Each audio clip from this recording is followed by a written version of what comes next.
Governor Ron DeSantis posthumously awards Medal of Freedom for 5 Florida icons. Did I do okay? Yeah. I hate that word.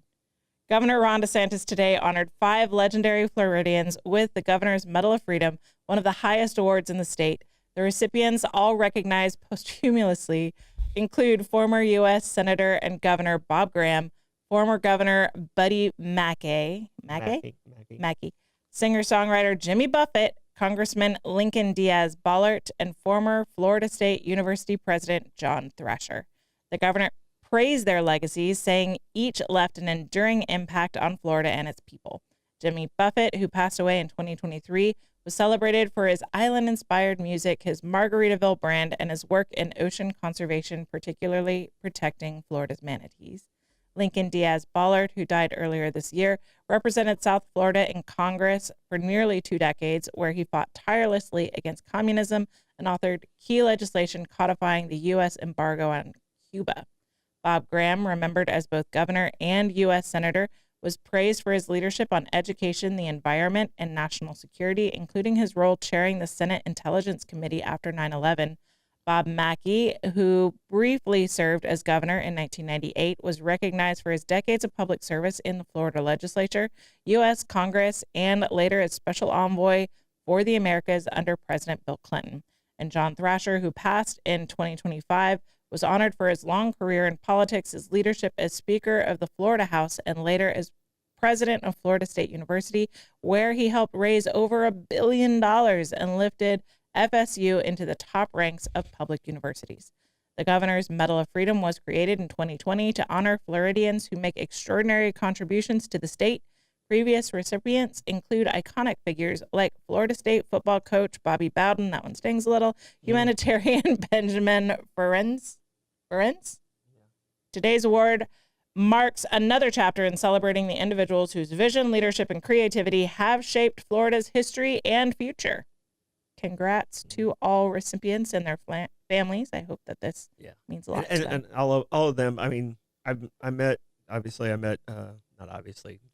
That sounds. I mean, obviously. Well, John Thrasher was our representative, yes. So I had contact with him quite a bit, and I was able to meet Senator. I didn't meet him as governor, but I met him as Senator Bob Graham. I love Jimmy Buffett music, obviously. Yeah. Who doesn't? I know. But I ever tell you a story about me almost killing Bobby Bowden? I knew I liked you. I'm kidding. Like, have you heard this story? No, Abba, if you're watching, you can verify this. Paul Abbott's was with me, and Greg Mills was with me. So there's people that can verify this story. We're playing in a golf tournament. It's a Florida State fundraiser, and it was like up in Winter Park, Winter Garden, just west. It's in Clay County. Okay, it's in Clay County. Just not going to go there. But we're playing at this course, and there's a couple holes that are off by themselves, and it's a real narrow cart path. Okay. I wasn't paying attention. We had just finished a hole. Coach Bowden is there. He's riding around, like seeing people and stuff like that. And I'm writing the score down, driving down this very narrow path, and I don't notice anyone coming towards us. I think who was in the cart with me may have been pouring a drink for me and wasn't paying attention either. And I am literally playing chicken with Coach Bowden's cart. They have to go over in the ditch. Now, Coach Bowden already is in his 70s or 80s at this point. He almost falls out of his cart. You ran Bowden off the golf cart. I ran him off the cart path. The worst part is, at this time, my golf bag is a University of Miami golf bag. And I made him go wide right. And I swear, you can't make that story up. So, Abba, if you're out there and you're watching today, please verify that story, because I literally made Coach Bowden go wide right. It almost rolled his golf cart. It almost ended his career earlier. Yeah. So. Did you help him get his cart back on? No. They were able to get it back. He was literally holding on like this, like out of the cart. and they were able to get it back on because it kind of had a little slope there. Yeah. And I was like, I'm sorry, coach. I just kept going. I didn't even stop. I'm like, can you sign my golf bag? no, I didn't even stop. I just kept going. As Clemson fan, Yeah. that has lived in Florida. Yeah, Gerald says it was at the ravines. Yeah. Clemson fan, lived in Gerald's Florida my whole Gerald life. might have heard that story like right after it happened because it was about the. I mean, Bobby Bowden and his crew. Oh, it still gives me a little, because Floridian. So there was a time when there were no Clemson fans in Florida. Yeah. I mean, Clemson had a really cool run there. And so there's way more Clemson fans than there used to be. And so like there was a time when you never saw a Clemson Tiger Paw, and we always had Tiger Paws on our car. And so we were just always the target. And FSU fans will absolutely go out of their way to yell and scream at you if you are a Clemson Tiger. They will. Gamecock fans will do the same thing. And so being a Floridian, like surrounded by FSU fans in the panhandle of Florida. And yeah, so Bobby Bowden's name makes my blood run cold. Yeah, but Clemson now has a lot. Like I saw a Clemson great last night at the concert. Kyle Parker.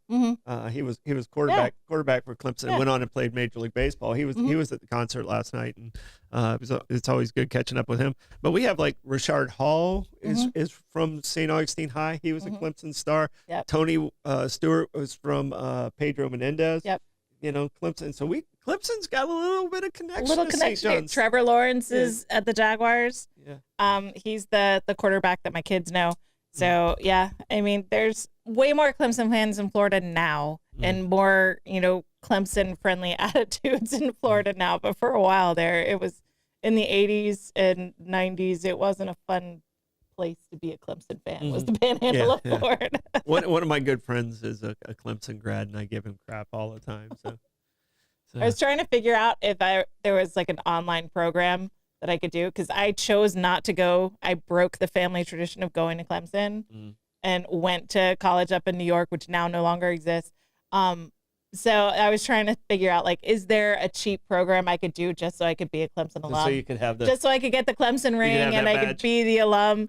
But they don't do a ton of online classes. You broke the legacy. So I would have to, maybe when I'm older, be one of those old people that goes back and finishes my master's for fun. It ruins the bell curve. Yes. Yeah. Destroy it for everyone. So that I still got to ask. So was Coach Bowden still nice to you after you ran him off the road? I kind of avoided him. I bet you did. After that. So I mean he did the speech at the very beginning, and I didn't see him again after that moment. Yeah. So and purposely I made sure. Yeah. But everyone else in my group was Florida State fans. Yeah. So that that's the reason we were there. They were all Florida State fans. Yeah. They knew he was going to be there. And so you made sure to have the University of Miami bag then? They knew I had that bag. So yeah, Blake. Sorry. But is it still like a better interaction than you meeting Lee Corso though? Oh, Lee Corso got so mad at me. See, it's another stupid story. Lee Corso was playing in a celebrity softball game. It was a celebrity game against Michael Bolton's team. Michael Bolton.